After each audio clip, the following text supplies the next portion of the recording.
안녕하세요. 오늘 분석할 묘월의 갑자일주는 명리학에서 가장 강하고 생명력이 넘치는 구조 중 하나입니다. 이 사주는 곧게 뻗어오르는 갑목의 기세에 만물을 싹 틔우는 봄의 중심, 묘월의 에너지를 더했습니다. 일간 갑목은 우뚝 솟은 큰 나무, 일지자수는 그 나무의 근본적인 자양분을 공급하는 정인입니다.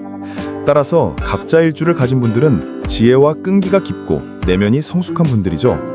여기에 월지 면목은 갑목에게 계절의 힘, 즉 등령을 선사합니다. 묘목은 갑목에게 겁재이면서 12운성상 제왕으로 왕 중의 왕이죠.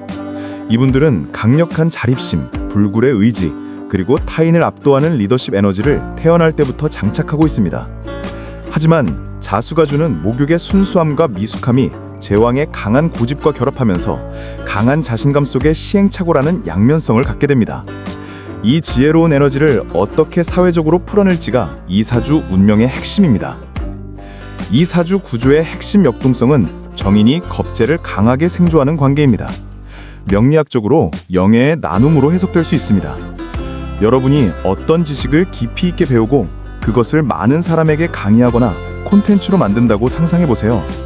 이 구조는 개인의 학문적 성과나 지식이 자신에게만 머무르지 않고 동료나 대중과 공유될 때 가장 큰 가치와 명예를 얻는다는 것을 의미합니다.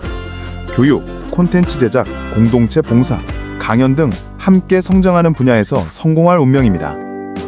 긍정적으로 발현된 경우를 보면 유명한 전문 분야 강사나 대규모 온라인 교육 플랫폼의 리더가 이 구조를 긍정적으로 쓰는 예입니다. 자수정인의 깊은 지혜를 묘목 제왕의 강력한 추진력으로 밀어붙여 많은 수료생을 배출하며 명예를 극대화하는 형태죠. 하지만 긍정적으로만 발현되지 않습니다. 부정적으로 발현될 경우 인성에 해당하는 개인의 권리나 지식이 겁재에게 과도하게 설계되면서 개인적 보상이 줄어들거나 명예가 분산되어 자신의 성과로 인정받기 어려울 수 있습니다.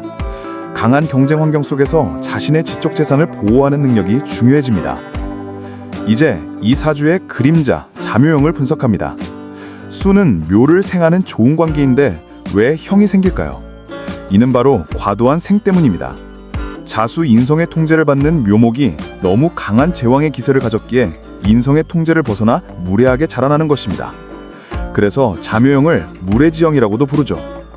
내면적으로는 자신의 지적 재산이나 자존감을 지키려는 고집, 인성과 공동체 속에서 타인과 경쟁해야 하는 스트레스가 충돌합니다.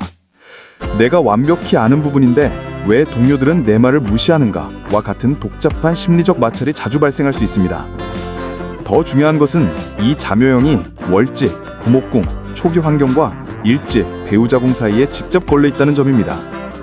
이는 가까운 관계에서의 긴장도를 높이는데 특히 결혼 후 부모님과 배우자 사이의 관계에서 복잡하고 미묘한 긴장 관계가 형성될 가능성이 높습니다. 시어머니 정인 인성이 아들을 위해 돕고자 하는 의도나 방식이 며느리, 일지, 배우자궁에서는 권위적이거나 과도한 간섭으로 느껴져 갈등이 생길 수 있습니다. 의도는 좋으나 구조적인 충돌로 인해 발생하는 문제입니다. 이 문제를 해결하려면 만원과 더불어 각자의 영역을 존중하는 노력이 필수입니다. 이 사주의 또 다른 약점은 바로 조후입니다. 묘월은 습하고 갑목은 일지자수의 생조를 강하게 받습니다. 즉, 물은 많고 습한 환경 속 나무로 수다목습의 모습입니다. 아무리 거대한 나무라도 습함이 과도하면 뿌리가 썩거나 제목으로 완성되기 어렵습니다. 그래서 이 사주가 가장 필요로 하는 것은 두 가지입니다. 첫째는 병화의 태양입니다. 습함을 제거하고 거대한 나무를 길러내어 열매를 맺게 하는 핵심 용신입니다.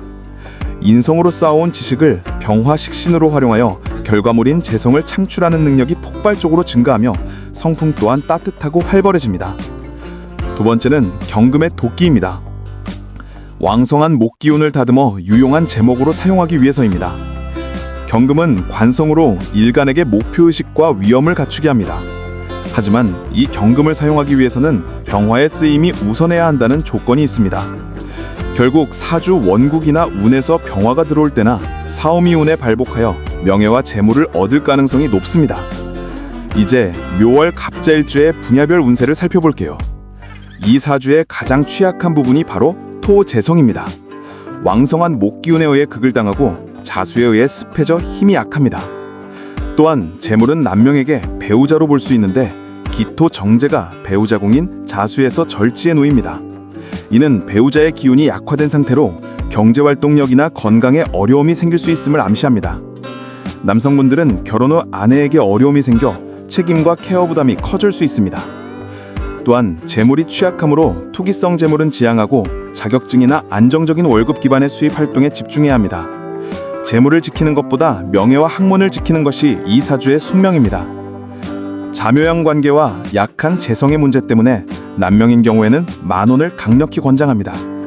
일찍 맺는 관계는 불안정하고 배우자의 변동성이 높으나 만혼할 경우 자신의 성숙한 지혜를 바탕으로 발전 가능성이 높은 배우자를 만나거나 배우자가 결혼 후 안정적으로 성장할 기반을 마련하게 됩니다.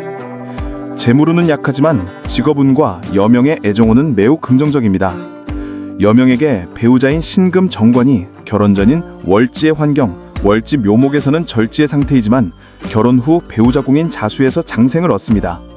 이는 결혼을 하면 남편이 꾸준히 성장하고 발전 가능성이 높으며 자수 정인의 지혜를 활용해 남편의 성공을 도우면 남편뿐만 아니라 여명인 자신도 명예를 함께 취할 수 있음을 의미합니다. 여명의 경우에는 굳이 결혼을 늦게 할 이유는 없습니다. 그래서 이 사주 구조는 재물이 아닌 지혜를 활용해 명예를 얻는 교육, 법무, 의료 등 전문 자격을 활용하거나 인성과 비겁을 쓰는 교육, 콘텐츠 미디어, 리더십 분야에서 큰 성취를 이룰 가능성이 높습니다. 묘월 갑자일주 여러분은 거대한 생명력과 지혜를 가졌습니다. 그 지혜를 나누고 태양의 따뜻함으로 자신의 습함을 제거할 때 여러분은 천하의 으뜸인 유용한 제목으로 우뚝 설 것입니다. 오늘 내용이 도움되셨다면 구독과 좋아요 부탁드립니다. 감사합니다.